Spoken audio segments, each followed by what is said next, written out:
The Sonettos provide a beguiling combination of delicacy and dynamic coherence.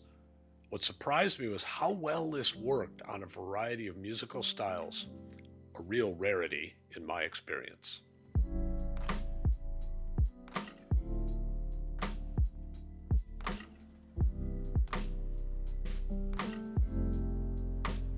Welcome, ladies and gentlemen, music lovers, and audiophiles. Today I'll be reviewing the Sonus Faber Sonetto V G2 loudspeaker. I hope you enjoy it.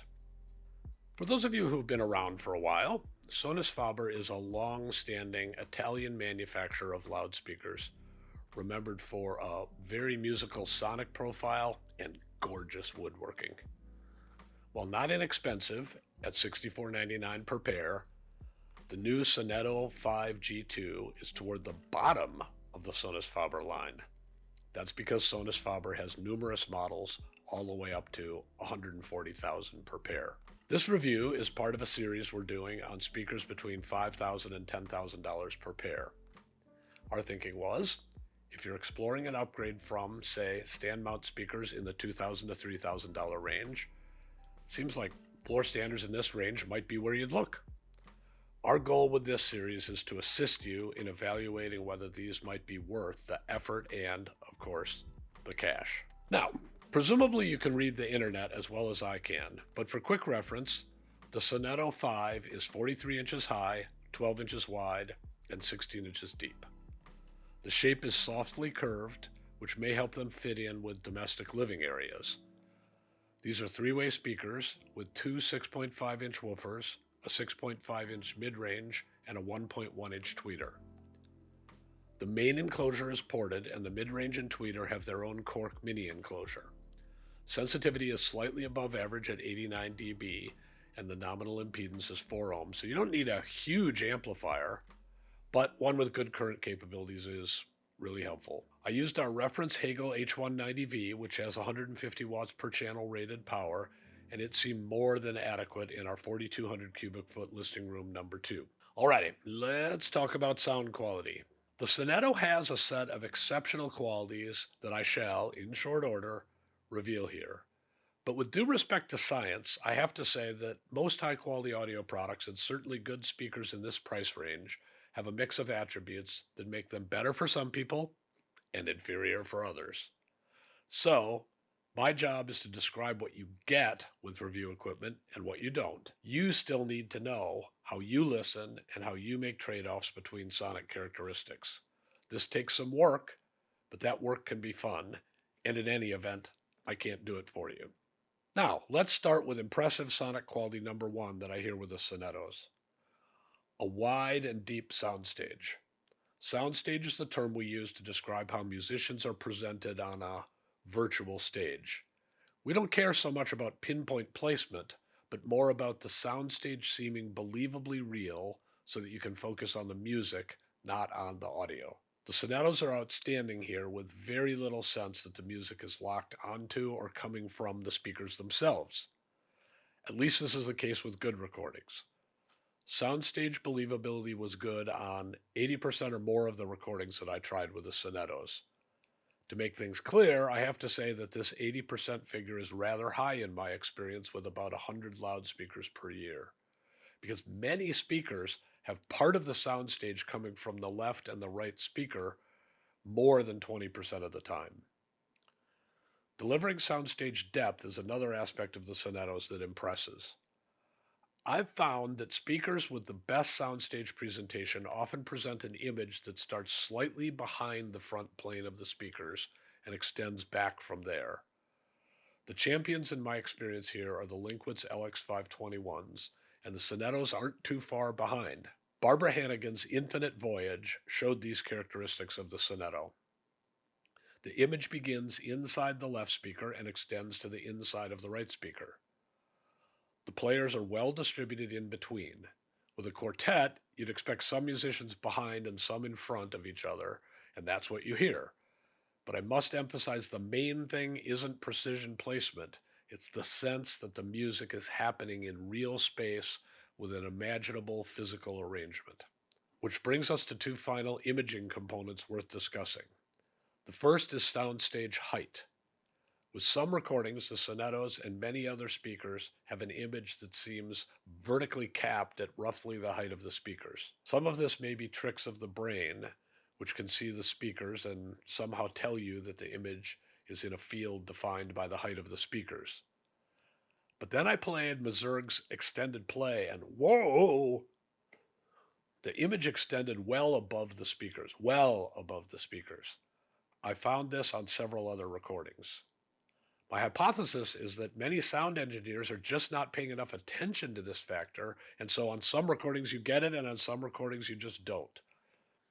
In the event, the Sonetto's excellent imaging can be a three-dimensional thing. The final element here is the sound space presented by the Sonettos. Sound space, in contrast with sound stage, is a term we use to cover the ability of the speaker to present the size and shape of the recording venue in contrast with presenting the locations of the performers on the stage. The instruments and vocals in a live recording, for example, would reflect off the venue walls, and if the speaker is good at handling low-level signals, you'll get a sense of the venue size. You do this all the time when you're in any room and you're just talking to someone. The Sonettos work nicely in this regard, as you can hear the sound space quite well, as on, for example, the Bruckner Symphony No. 0 with Nelson's. Now, I've been emphasizing soundstage and sound space because it's a standout quality of the Sonettos, but also, and most importantly, because these are qualities that have a big impact on the musical engagement of many listeners. You can only get so far toward musical happiness by trying to tweak frequency response to deal with mixing and mastering variations. While we're on that subject, we should discuss the tonal balance of the Sonettos. In broad terms, the response is mostly flat and accurately balanced from about 200 Hz to 2 kHz. That covers the all-important upper bass through mid-range where the fundamentals of most instruments and voices are. Well done.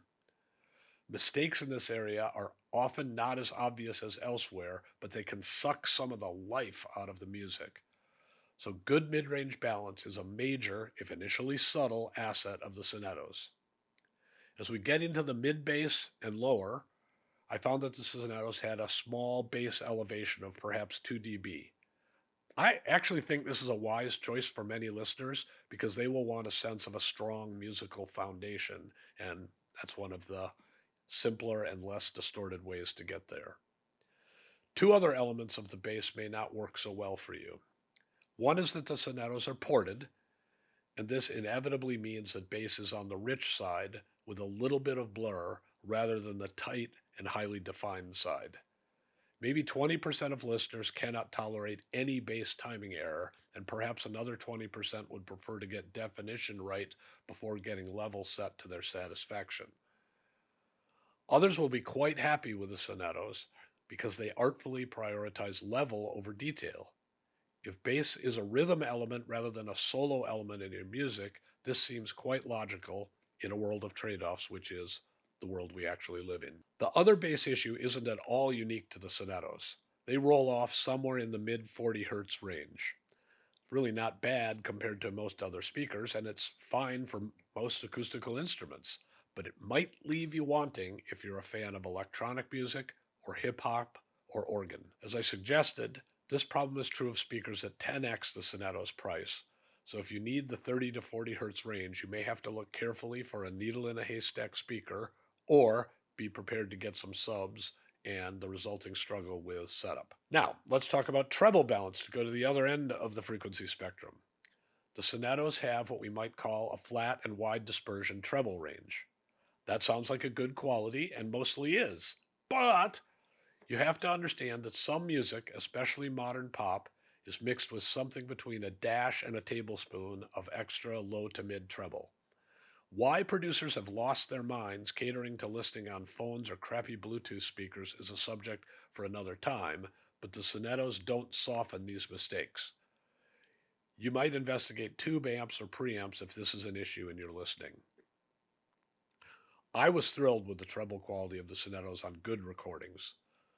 The piano on Bebe's Cambio de Piel was gorgeous, and the transients on Cindy Blackman Santana's Give the Drummer Some were naturally lively. I made similar notes on a bunch of other albums. Now, I want to move on to another area where the Sonettos excel. The Sonettos are simply superb at small signal handling. This is a critical part of rendering instruments and voices naturally, but it tends to be forgotten in a world where we're supposed to be regularly blown away.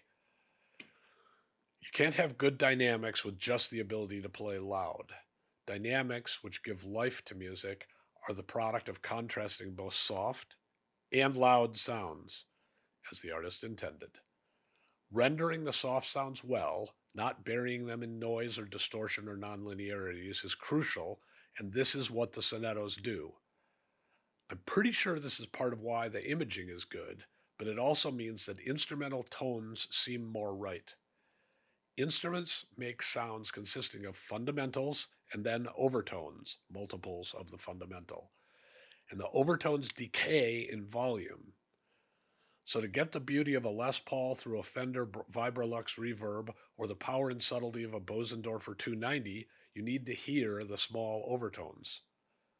My test tracks from Charles Lloyd's The Sky Will Still Be There Tomorrow showed this delicate detail capability off, and my notes just say, sweet.